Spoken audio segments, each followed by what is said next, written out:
এখনো সে পুলিশ ওকে ধরছে না কেন? পুলিশকে তো আবার ধরে আবার ওকে হাজতে পড়া উচিত। কেন? অনুব্রত অফ গার্ড হয়ে গেছে।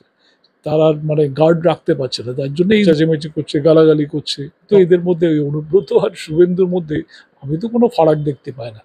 আপনি কি বলছেন? আমি অনুব্রত মন্ডল বলছি। তোর বউ দারুণ দেখতে, আপনাকে যে নিয়ে এসছে এটা। বল বল বল বল, তুই ফোনে রেকর্ড করছিস, আমি সব জানি।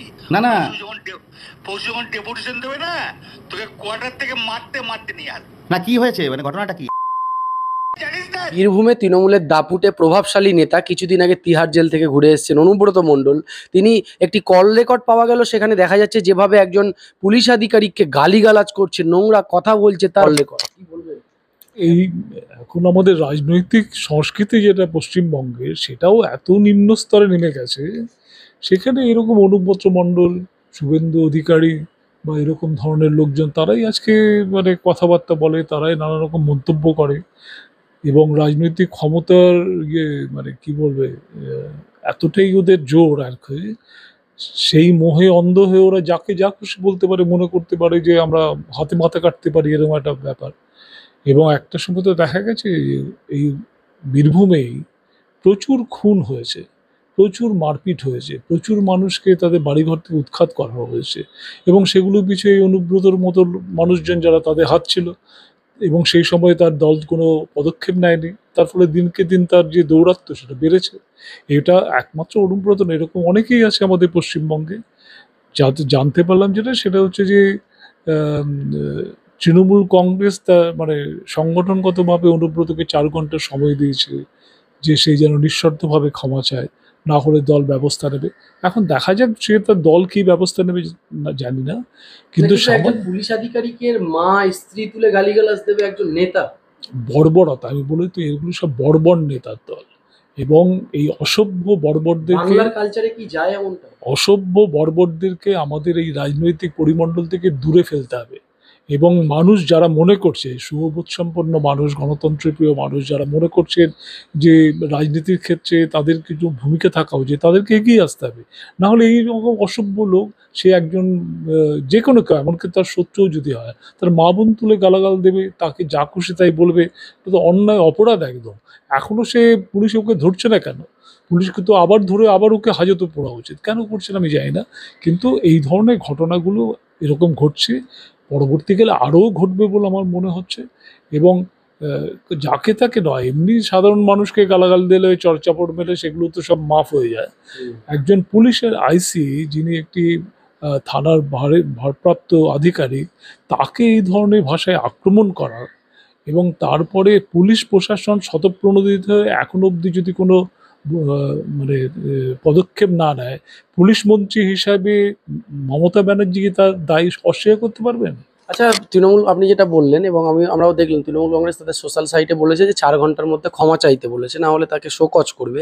একজন সাধারণ মানুষ যদি একজন পুলিশ আধিকারিককে তার মা এবং স্ত্রী তুলে এইভাবে গালিগালাজ দিত, তখন তো সে অ্যারেস্ট হতো, জেলে থাকতো। ক্ষমা চাইলে কি সে পার পেয়ে যেত? আপনার কি মনে হয়? না, আমাদের এখানে মা বোন তুলে গালাগাল করা, মা মাসি বোন দিলে গালাগাল থেকে সোশ্যাল মিডিয়াতে অহরহ হয়, ফোনে অহরহ হয়। আমরা বহু গালাগালি আমাদের শুনতে হয়, যেহেতু আমরা আমরা আমাদের যে রাজনৈতিক যে পদক্ষেপ সেগুলো আমাদের মতো করেই রাখি, অবস্থানগুলো পরিষ্কার করি। আমার বক্তব্য খুব পরিষ্কার। কিন্তু আপনি তো রাজনৈতিক ব্যক্তিত্ব নন।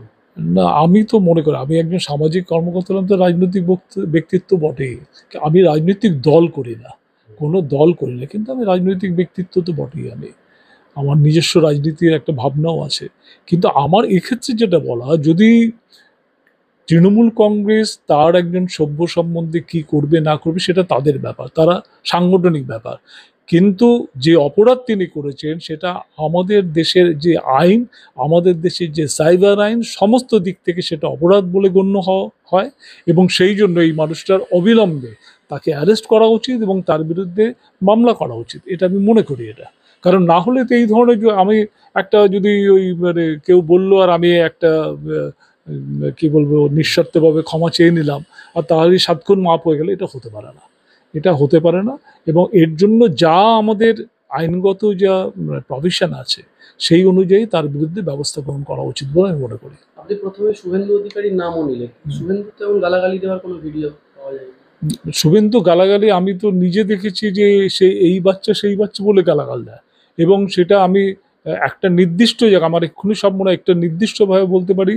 এখানে হঠাৎ করে শুভেন্দুকে দেখে চোর চোর বলে চেঁচিয়েছে বলে উনি গাল দিয়েছেন। সেইটা না, আমাদের এখানে চোর চোর বলে চাইনি কিচ্ছু নেই। যাদবপুর ইউনিভার্সিটির উল্টো দিকে ইউনিভার্সিটির ছাত্ররা, তিনি জোর করে তার লোকজন নিয়ে ইউনিভার্সিটিতে ঢুকবেন, ইউনিভার্সিটির ছাত্ররা তারা ব্যারিকেড করে দাঁড়িয়েছে বা তারা কথাবার্তা বলছে, সেই সময় তাকে আমরা বলতে দেখেছি যে পাদানিতে দাঁড়িয়ে জিপের যে অকথ্য ভাষায় তিনি গালাগালি করছেন।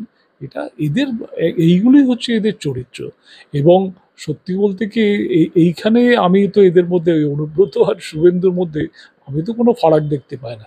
আচ্ছা, এই যে বীরভূমে অনুব্রত মণ্ডল জেলে চলে গেল, দীর্ঘদিন তিহার জেলে তিনি ছিলেন, তারপরে কাজল শেখের যে উত্থান, এই উত্থানের ফলেই কি অনুব্রত মণ্ডলের মাথা খারাপ হয়ে গেল?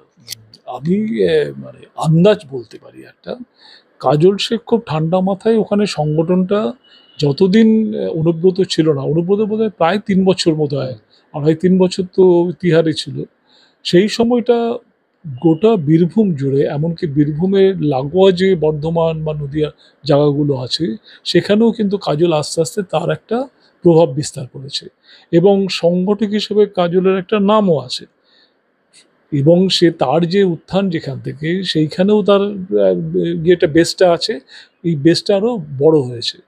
স্বাভাবিকভাবে যখন অনুব্রত ফিরে এসছে, অনুব্রতের সাথে এই টাসেলটা হওয়া স্বাভাবিক, কারণ অনুব্রত একটা ক্ষমতার কেন্দ্র, কাজল আরেকটা প্যারালাল ক্ষমতার কেন্দ্র হয়ে গেছে, সেখানে এই ধরনের কি বলবো ধাক্কাধাক্কি এটা মানে স্বাভাবিক, এটা হবেই। এবং সেই জন্যই এমন আমার নিজের মনে হচ্ছে যে অনুব্রত অফগার্ড হয়ে গেছে, তারা মানে গার্ড রাখতে পারছে না, তার জন্য এই ধরনের কথাবার্তা বলছে, চিৎকার চেঁচামেচি করছে, গালাগালি করছে, মা বোন তুলে গালাগালি করছে।